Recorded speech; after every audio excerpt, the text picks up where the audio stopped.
Hey everybody. I'm a little scared to make videos because I don't usually do it, but I felt like today was a time when I needed to work past my fear and just make a video because I am seeing a part of the discussions about racism in America that seems to be being left out. And that's discussions about the covert racists. I know most of you have probably recently seen the story with the tiny racist man on the subway who's mad because a black woman wouldn't give up her seat for him. And so he starts berating her and saying all kinds of curse words and racist things. One of which, for instance, is that he thinks black people should be put back into the fields where they belong. And his female friend that's with him, instead of doing the right thing, she just basically says they're not worth it. Basically meaning, hey, black people aren't worth it, so you might as well just be quiet. I don't think that any sane person would deny that that guy is a racist, but that's not what I'm here to talk about.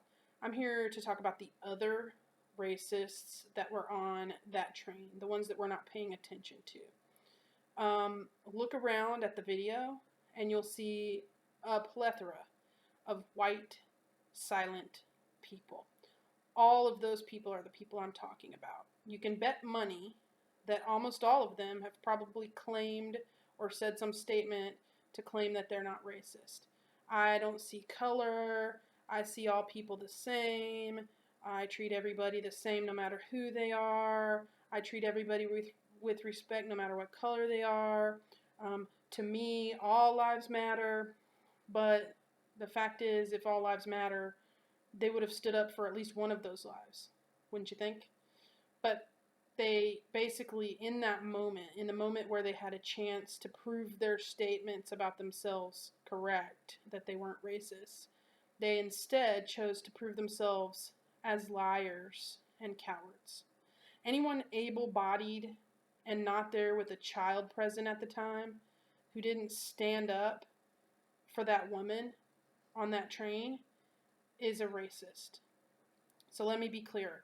Like I said before, the mini-me in his little suit screaming out blatant racist statements, he's an overt racist. He doesn't care if anybody knows he's racist, and he's very overt about it.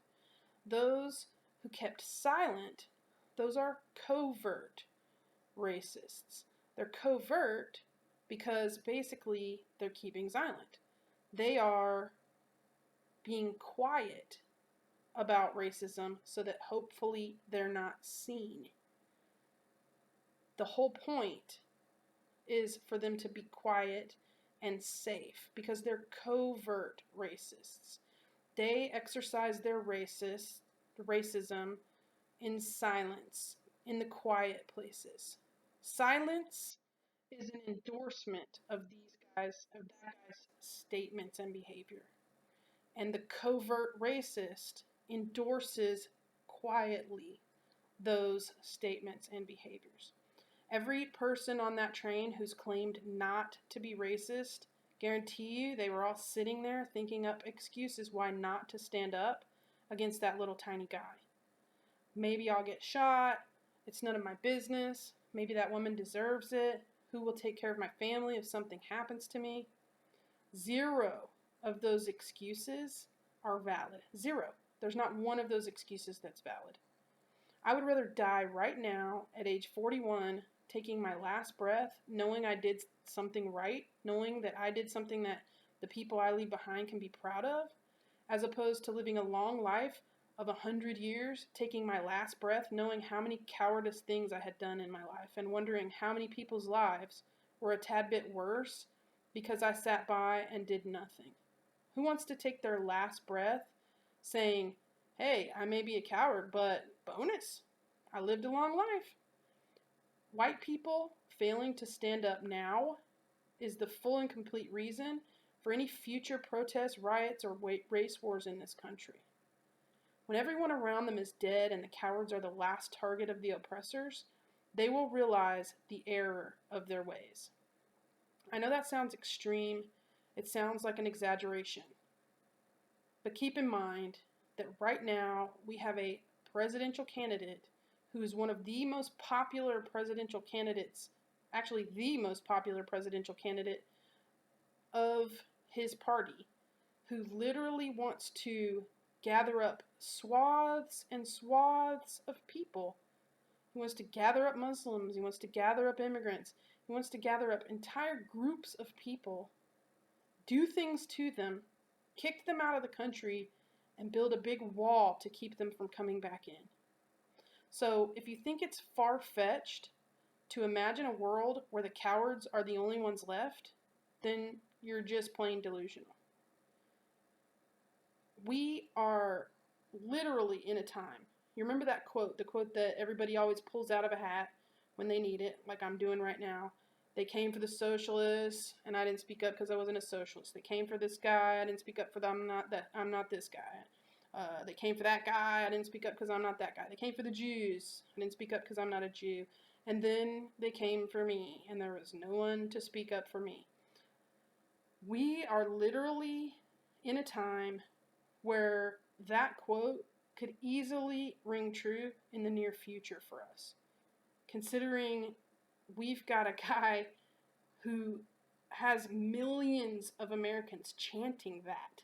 Every day we need to kill people, gather up swaths of people, and get rid of them. So, like I said, you're delusional if you think it's far-fetched to imagine a world where the cowards are the only ones left. Fear, however valid and logical, is not an excuse for those people in that train not to have stood up. The phrase white silence equals violence is not just a clever thing to say on a protest sign.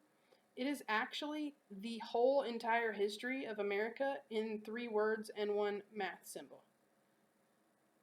When we choose not to act out of fear, it's cowardice. Simple as that. All sorts of reasoning can justify that lack of action, but none of that reasoning is a golden magic ticket or free pass to avoid calling it cowardice. I can't sit silent and not call out those who are not willing to sacrifice their comfort for the greater good. That's why I made this video. I was afraid to make it. I know people will think I'm a goofball, they'll make judgments, they'll find one thing I said wrong or one mistake I made and go into a semantics war about it, and those kind of things scare me, but basically I can't call someone else a coward if I'm not willing to go through my own fear as well. I can't sit and call someone a coward unless I'm standing in front of a mirror if I'm not also standing up. Every white person who says they believe in equality is a hypocrite because they only apply that equality to the good things. So every white person who says they believe in equality is a hypocrite if they only apply that to the good things. Equality is also about who carries what portion of the burdens in this country. And until the weight that's carried by each white person is equal to the weight that's carried by each person of color in this country, then white people have a responsibility to keep working so that they can hold more equal parts of that weight. I cannot say that I believe in equality and then pull the privilege card to escape fear or discomfort when another person does not have that same choice. Doing that makes me a hypocrite. Equality is not just about the good things like marriage or housing or access to food. It's also about the bad things, like taking bullets and being a spit shield for a tiny bad-breathed racist white guy in a pimp costume on the New York subway. You can't say you're not a racist and then fail to speak out when racism happens right in front of you. You cannot say you're not a coward and then fail to stand up when you could be the protective barrier for someone in need. You cannot say you are for equality and then not be qualified as a hypocrite if all you're willing to do is apply that equality to the good things, and you're not willing to make yourself hold an equal share of the burdens that hold this country back. It's time that white people stopped making